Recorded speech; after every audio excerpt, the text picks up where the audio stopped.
John, how are you? How we doing? Just first of all, Queevy Keller, I know he wasn't here yesterday. Was he training today? He was trained today, yeah, he did train very well. Do you think, Knight, he trained well? That is alright. Yeah, he was alright. Did okay. Listen, we've nothing to confirm yet. If obviously it's not for us to confirm that, but listen, if it does happen, something happens, fantastic. If it doesn't, we still have a very good goalkeeper on our hands either way. So, but hopefully, it all.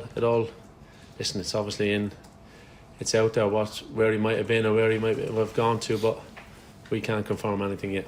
Yeah, he has joined an elite club of Irish Premier League winners that includes yourself. But in terms of the leaving of Liverpool, do you think that from an international point of view, to nail down that place, he really needs to move and he needs to be playing every week? Listen, every scenario will be different.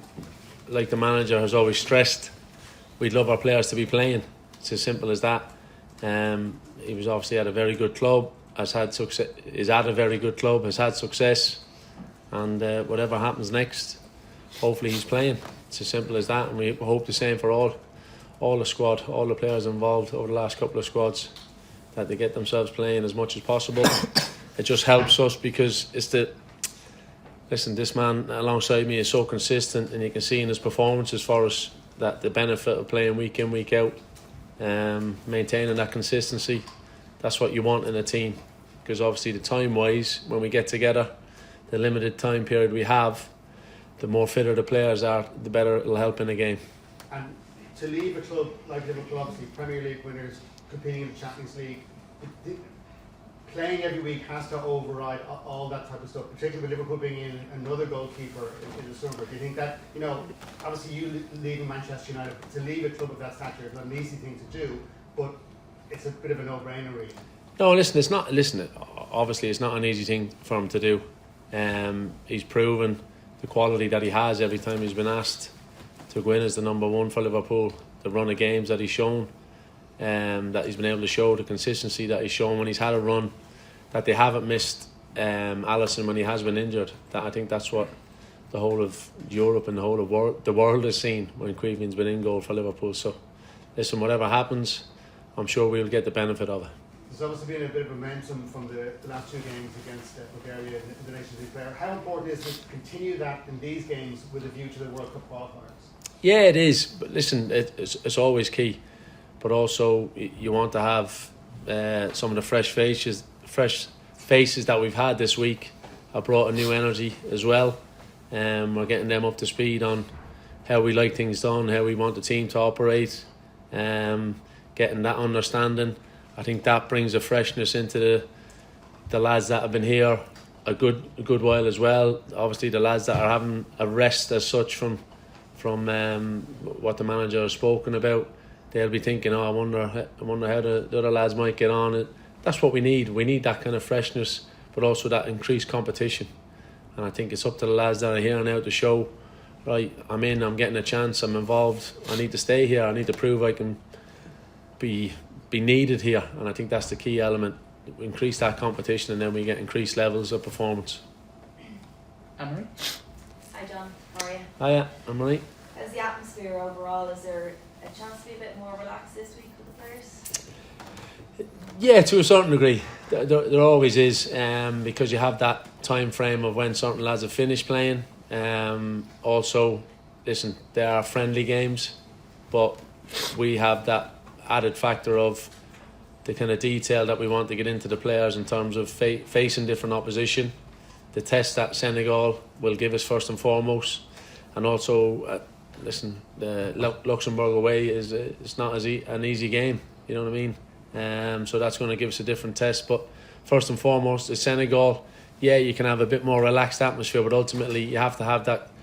Like today was a more intense day in training.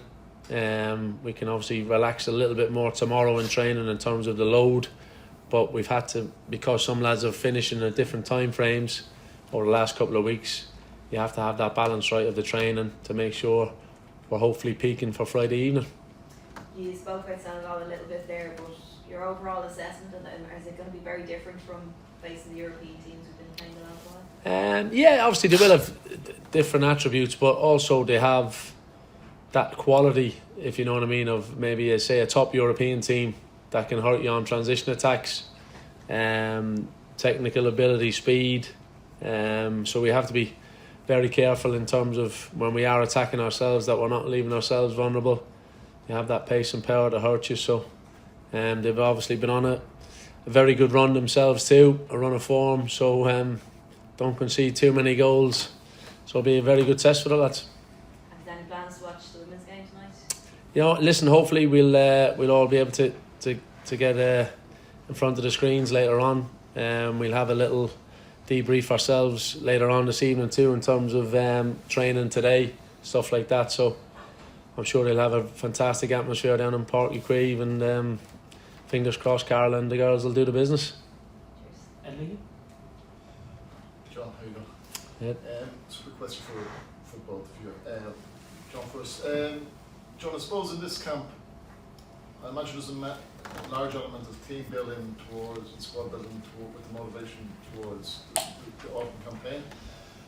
But are you as a management team looking for someone to really put their hand up and say, you know, I might be, you know, on the periphery, but now, you know, this is 2 games with a chance that maybe wouldn't have come up normally to really put their hand up and look for inclusion? Listen, without a doubt, that's always the perfect scenario that you have.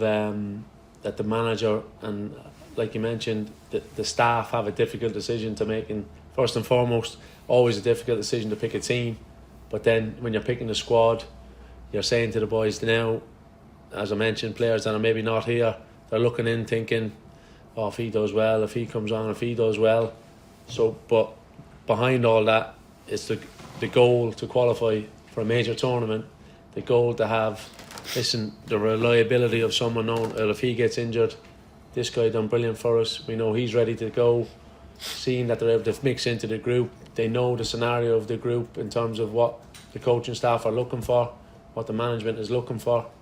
And I think if he's, like you mentioned, if someone really stands up and goes, right, I'm ready to go, it's a huge bonus. Great, thanks. And Jason, fans player of the year, players player of the year, former players player of the year, and I think senior rounds player of the year, whatever it is. I think you're happy with Whatever that is, yeah. But I think you're very happy with your season, and you just explain to us how you felt you've improved, or what sort of role you played this season at the club. Well, just probably a progression from last season. First season at Bristol was good. Obviously played a lot of games, and then obviously progressed this season. Scored a few goals, got assists, and obviously played a lot of games as well. So probably went into more of a leadership kind of role, obviously being captain and stuff.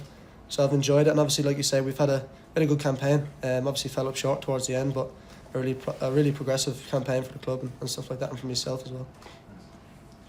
Any further questions in the live? Right. Okay, Anne-Marie, yeah. Jason, obviously you mentioned there Captain Bristol, you're still so young to be a captain, and coming into this squad, I know there's a few fresh faces around it. As John said, have you found yourself kind of taking on a bit more of a leadership role in this window?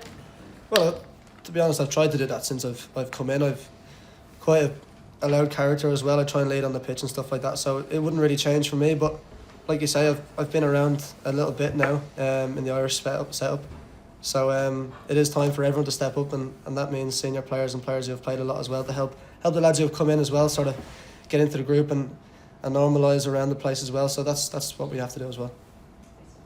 Jason, just in terms of, obviously you played so much football at club level this season, we're into June now, what are the energy levels like?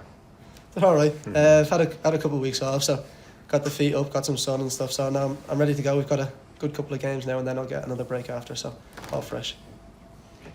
We're into the embargo section now, so everything is from